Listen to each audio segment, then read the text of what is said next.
It's a lot. Like, referrals is not as straightforward as some might think, especially in the home services industry, which we work with a lot of companies in the home service industry. These are big purchases. You have to have a lot of trust to tell someone else about this product or service because this is not just like $5. Like, I'm telling people about this cleaning product, but I'm also like, okay, if they hate it and they're out like 50 bucks.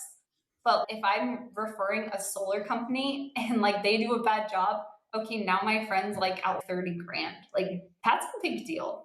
And so I think, you know, finding the right platform, finding a way to automate this process is really gonna take a stress off your company and you're also gonna see great returns from it. I love it.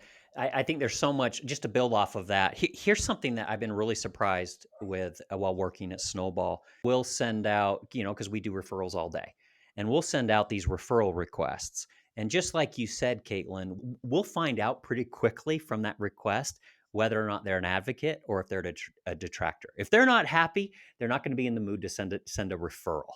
And so, great. That's an opportunity to submit a support ticket, solve a problem, and win someone over. That's a lot better than that festering, right?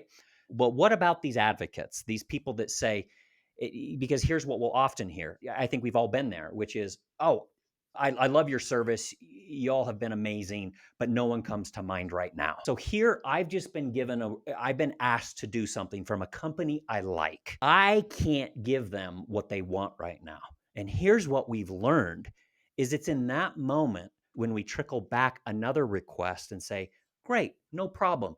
In the meantime, will you jump in and leave an online review? And that is actually a very satisfying feeling for the person to say, oh, well, I can do that for you.